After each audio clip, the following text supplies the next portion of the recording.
Hello, welcome to Country Affairs. I am Ravi Mishra. In this video, I am going to talk about Indian polity. Discuss करेंगे इसे as a subject किस तरह से prepare करा सकता है civil services exams के लिए UPSC CSC and state PCS also and as a source यहाँ पर एम लक्ष्मीकांत के बारे में अगर हम बात करें तो that is a very important book for civil services exams and discuss करेंगे इसकी स्ट्रेटजी के बारे में किस तरह से इसे सिंपल वे में काफ़ी ज़्यादा अच्छे से कवर करा जा सकता है किस तरह से काफ़ी ज़्यादा हेल्पफुल हो सकती है मेंस के रिगार्डिंग प्रीलिम्स के regarding but before I suggest that must read the constitution at work and democracy in India these books are very important as a NCERT you have to read it and अगर हम बात करते हैं इसके benefits के बारे में क्यों नहीं रीड करना इतना ज़्यादा इंपॉर्टेंट होता है because of the conceptual clarity because अगर आप नेचर देखेंगे प्रीलिम्स और मेंस में जो क्वेश्चंस आता है वो मोस्टली यूपीएससी में काफ़ी ज़्यादा कॉन्सेप्शनलाइज होता है उसके रिगार्डिंग जो भी क्वेश्चंस आपको अगर अटेंड कर रहे हैं तो उसके लिए कॉन्सेप्चुअल क्लैरिटी की बहुत ज़्यादा जरूरत होती है चैप्टर्स में आपस में इंटरलिंकिंग बहुत ज़्यादा जरूरी होती है आप इसे किस तरह से करंट अफेयर से रिलेट कर सकते हैं तो बेसिकली उसके लिए कॉन्सेप्ट्स का आना बहुत ज़रूरी होता है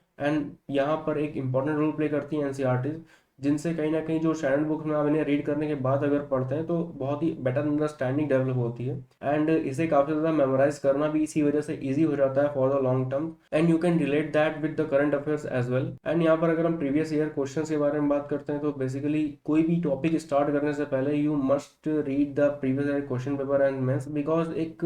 जो टॉपिक्स के बारे में किस तरह से आप उसे रीड कर सकते हैं किस तरह से एग्जाम्स में रिलेवेंट है उसकी इंपॉर्टेंस का यहाँ पर पता चलता है किसी भी चैप्टर से regarding syllabus Indian polity is the part of GS paper 2 and very important for the prelims and interview as well तो यहाँ पर जीएस पेपर 2 में स्कोर करने के लिए काफ़ी ज़्यादा इंपॉर्टेंट है इस पूरे सब्जेक्ट को कवर करना with the relevance of current affair as well and the main part of this video is that कि यहाँ पर जो एम लक्ष्मीकांत बुक है इसकी जो स्ट्रेटजी होनी चाहिए प्रॉपरली आफ्टर एनसीईआरटी रीडिंग यहाँ पर there is some chapters just like president vice president governor and emergency provision just like they are like a group of chapters जिसमें आप रीड करेंगे जब भी इन्हें तो कहीं ना कहीं इनके बीच में जो सिमिलैरिटीज़ हैं या फिर जो डिफरेंसेस हैं उन्हें लिंक करके आप कहीं ना कहीं इनके जो कॉन्सेप्ट्स हैं उन्हें इजीली अंडरस्टैंड कर पाएंगे या जो भी प्रीवियस चैप्टर आप रीड करेंगे तो जो अपकमिंग चैप्टर होंगे उन्हें रीड करना थोड़ा इजी हो जाएगा बिकॉज ऑफ प्रीवियस चैप्टर से उन्हें कहीं ना कहीं लिंक कर पाएंगे एंड यहाँ पर एनसीईआरटी का भी काफ़ी ज़्यादा इंपॉर्टेंट रोल होगा तो इसलिए इस क्रोनोलॉजी के अकॉर्डिंग आप इस पूरी बुक को कवर कर सकते हैं हेयर आर सम चैप्टर्स जिसको इसी क्रोनोलॉजी में प्रॉपरली रखा गया है जस्ट लाइक यहाँ पर अगर हम पार्लियामेंट की बात करते हो तो बिफोर इट यहाँ पर आप रीड कर सकते हो पार्लियामेंट्री सिस्टम जिसके बाद काफ़ी ज़्यादा इजी हो जाता है पार्लियामेंट को रीड करना एंड इससे रिलेटेड जो भी कॉन्सेप्ट्स हैं इनके इम्प्लीमेंटेशन हैं जो भी उन्हें रीड करना एंड फर्दर ऐसे ही इन्हीं चैप्टर्स को इसी क्रोनोलॉजी टर्म्स में रीड करने पर सम जो 50 चैप्टर्स तक जो है उन्हें मैंने यहाँ पर कवर करा है एंड सम चैप्टर्स और भी हैं जो कॉन्सेप्चुअली वे में काफ़ी ज़्यादा इजी हैं that's why you can cover it at your own strategy and अगर हम नेक्स्ट रीडिंग की बात करते हैं यहाँ पर तो उसे आप इसी क्रोनोलॉजी के अकॉर्डिंग रिवाइज भी कर सकते हो या फिर इन टर्म्स ऑफ पार्ट्स यहाँ पर अगर हम इंपॉर्टेंस के टर्म्स में देखते हैं तो यहाँ पर part first and third to eight यहाँ पर फर्स्टली आपको प्रायोरिटी देनी चाहिए बिकॉज जो पार्ट फर्स्ट से थर्ड टू एट है most of the questions come from it जैसे लाइक यहाँ पर कुछ इंपॉर्टेंट चैप्टर हैं जैसे parliament DPS union government local government fundamental right system of government and some other also just like अगर हम स्टेट पीसेस के बारे में बात करते हैं तो वहाँ पर centre state relations and inter state relation में काफ़ी ज़्यादा क्वेश्चंस देखने को मिलते हैं so in terms of important in terms of chronology I share with you this strategy and the most important part the current affairs also जिसे आप cover कर सकते हैं न्यूज़पेपर एंड मैगजीन से एंड इनको बहुत ज़्यादा इंपॉर्टेंट है करंट अफेयर से रिलेट करना because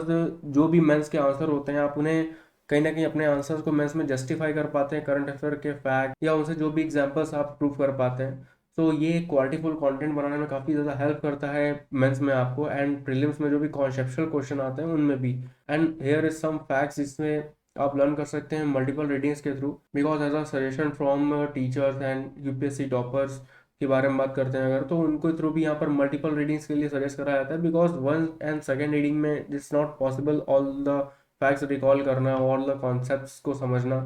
so you have to cover it multiple times but जो इस क्रोनोलॉजी के अकॉर्डिंग अगर आप बेनिफिट्स में देखोगे तो कहीं ना कहीं टाइम ड्यूरेशन में भी काफ़ी बेनिफिशियल होती है because first and second reading के बाद जो थर्ड रीडिंग में आप अगर करेंगे तो उसमें आपको नोट मेकिंग में भी इससे काफ़ी हेल्प मिलेगी बिकॉज जो चैप्टर्स इस क्रोनोलॉजी में उसमें आप कहीं ना कहीं इंटरलिंक कर पाएंगे सभी चैप्टर्स को प्रीवियस चैप्टर से और जो नोट्स मेकिंग में काफ़ी हेल्पफुल होगा प्लस रिविजन के टाइम पे काफ़ी टाइम ड्यूरेशन में भी मिनिमाइजेशन देखने को मिलेगा. So here is the strategy which I share with you in terms of chronology, in terms of importance of the question, and with the relevance of NCERTs and previous year question paper for prelims and mains as well. And here is the end of this video. Hope you like that. If you are watching till here, thank you so much. God bless you.